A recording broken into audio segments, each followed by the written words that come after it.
Hey guys, Dizzler Magic here, and yesterday I reminded myself about an awesome thing that happened, sort of at my LGS from hell, but not really.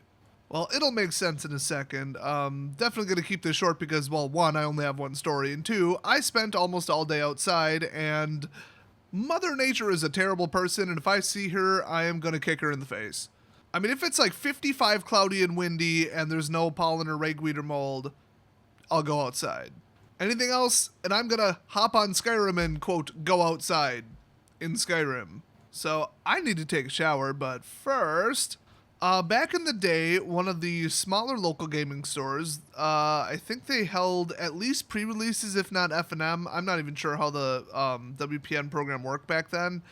I think they might have just like held events, but unofficial with no prize support and weren't in the WPN program. I don't remember how it was. But there was either a pre-release or like game day or just some kind of random tournament that they were throwing. I don't remember. But either way, it was draft. Either that or it was pseudo-sealed. I don't remember. I want to say it was sealed. So since the owner of this LGS is awesome, he said, okay, we'll just not charge any kind of fee at all to enter. And the prize will be like, 5 packs for first place, 3 for second, and 1 for third. Or just like something like that. I mean, they weren't really thinking it would get that big anyway, because there's not even that many seats.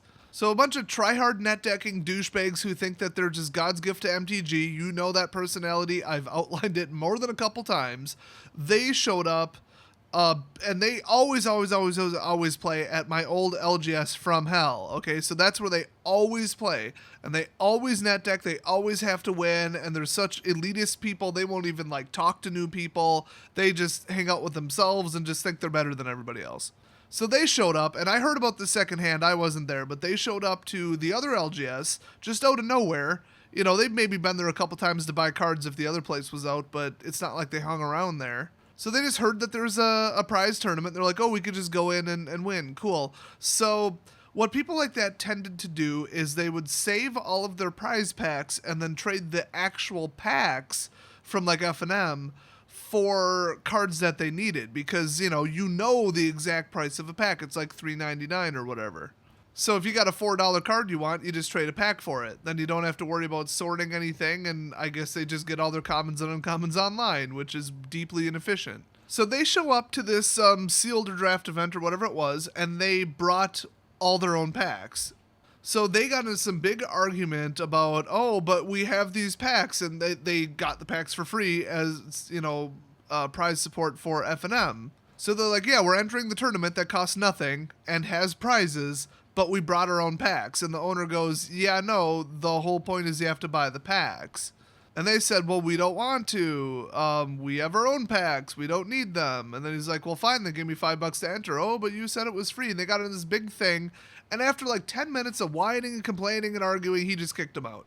So just think about that. How entitled do you have to be to hear from like your friend or whatever, friend of a friend, or they mention it at F&M, hey, there's a tournament coming up in 2 weeks, and the entry fee is $0, and this is the format, and these are the prizes. Oh boy, and then they show up just because they're obsessed with making money and prizes and all that. Although if they were truly good at math, they would, win F&M with a $30 deck instead of a $300 deck because you aren't going to win, newsflash, like 70 packs or whatever it would take to pay off the $280 deck.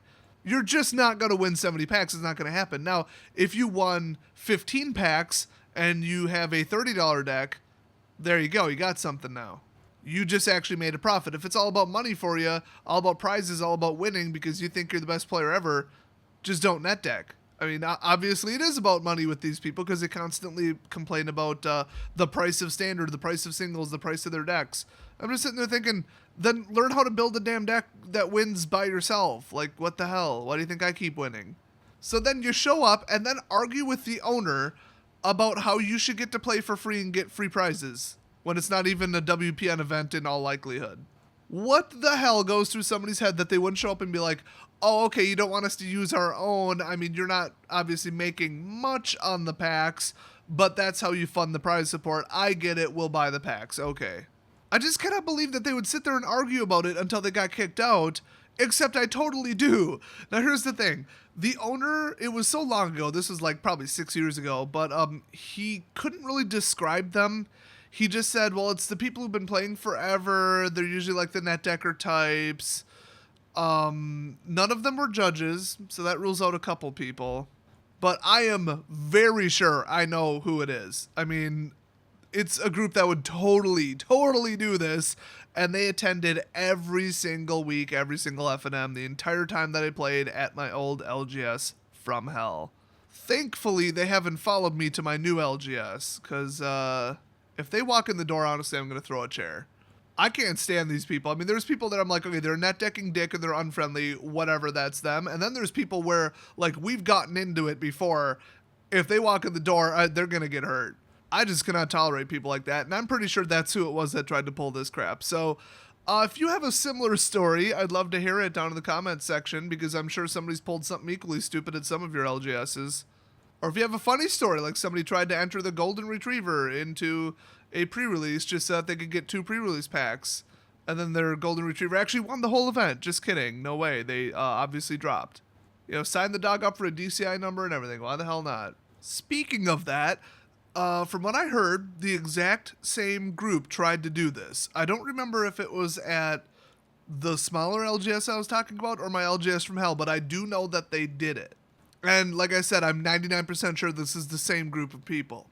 So they went to the midnight pre-release, played in it, probably cheated, and then when the morning one rolled around, because that time I guess they had one in the morning too, which was very strange, they just, stuck around like 30 minutes an hour, whatever, and started that one. They entered that one, paid the, 25, 30 bucks, whatever it is.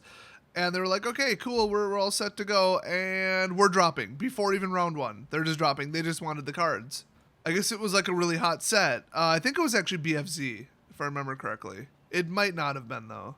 Like, it might have been, like, way older. I don't remember. All I know is that they did it, and this time around, I do know who it was. So they implemented a rule now, or not now, I mean 2 years ago, 3 years ago, whatever, that people can't do that. They just assume Wizards didn't want people doing that because it's just like getting cards early. So they said you can drop after 1 round, but you do have to actually build a deck and actually play the first round.